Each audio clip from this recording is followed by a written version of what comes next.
I think there's clear benefits to companies when they're practicing integrated reporting.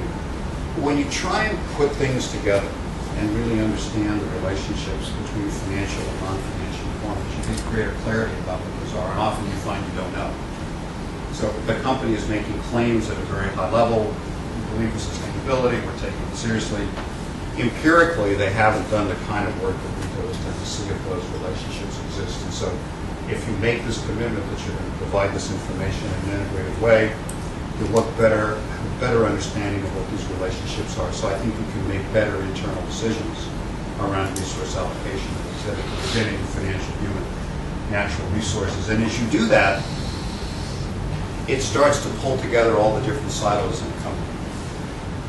And each of these silos have got their external constituencies that they're dealing with, because they need to explain the decisions that are being made in the company, because they're integrating across their various functional silos. It leads to, I think, a better and deeper engagement. So understanding better, explaining the company's position better, understanding better what stakeholders are looking for, which I think lowers your reputation risk. Again, before this, and published an article. Clearly, reputational risk being important, and we see some dramatic examples of that point today. As you lower your reputational risk, you start to get more of an understanding again about these relationships, which I think there's greater clarity. There's some challenges that all the companies that we talk to have. Some of them are pretty big issues, some of them are smaller issues. One of the more interesting, smaller issues, but an important practical one, is closing the financial books on time. So we have systems and we have auditors, and we know kind of how to close the books increasingly rapidly to produce the financial statements. The quality of the internal control and measurement systems for non-financial information typically isn't as good. So it was just a simple, practical matter of a time lag that we can get the numbers on the financial stuff quicker than we can get the numbers on the other stuff. We've got to aggregate up emissions from all the different plants in all the different countries. We don't have mechanisms for doing it. So look, we just focused on this for no other reason. It's going to be good. You're going to have better internal measurement. There's this question of interfunctional coordination. We'll talk more about, who's the appropriate person to drive that process, but no one can do it, because once you get outside the financial statements, the non-financial data is typically spread across a number of different groups. This issue of the level of detail is important. It's talked about in terms of materiality. There's an issue around the GRI, G3 guidelines, great, sort of report a lot of stuff. Maybe not all these things are important to report, so kind of trying to figure out what's truly material. One of the most interesting examples of this that I think does a really good job is BASF. So go to the BASF website, and they have what they call their Materiality Makers. And what you see in this matrix is a dimension that is importance to BASF as the x-axis, and then importance to society as the y-axis. And there's circles, and the size of the circle is a function of the degree to which BASF can influence that particular variable. So they set as priorities things that are in the top right-hand corner. So waste and emissions are something that are important to BASF as a company, they're important to society, so that's a priority. There's things like poverty, which are important to society, but given the nature of BASF business, it's not something that's critical to them. It's not something they can have a lot of impact on. So this clearly then has implications for the ability to report. So companies need to figure out what's material. We've talked about standards.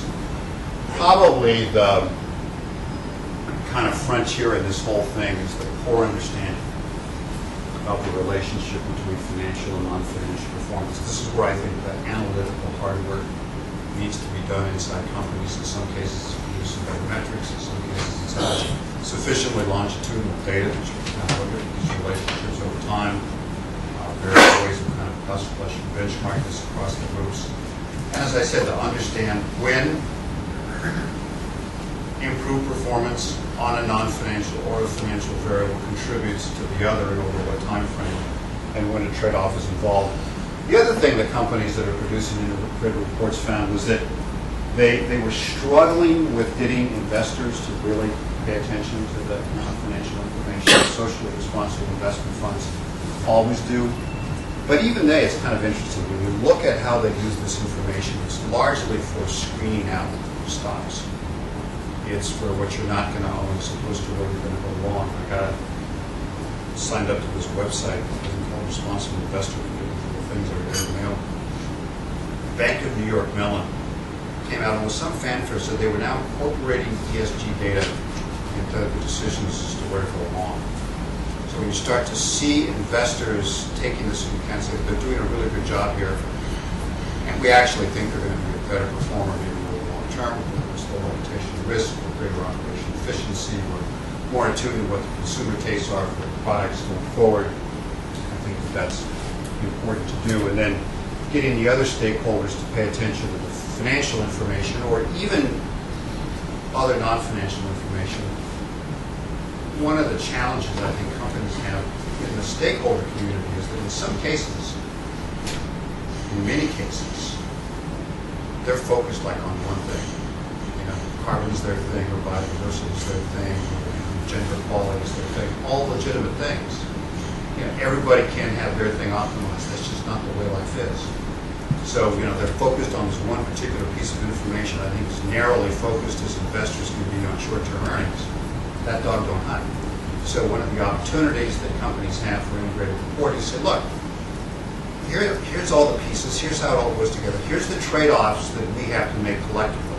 Management's going to have to decide, we're going to get input, but I think it forces everybody to grow up a little bit and take a longer-term view, whether it's shareholders and whether it's other stakeholders, like looking at all of these different performance variables together. It's a complicated function to try and optimize across all these different things. I think what an integrated report does is establish the foundation for a common conversation that a company can have with all of its stakeholders and for its stakeholders to have with each other and to leverage the internet to do that, as I said.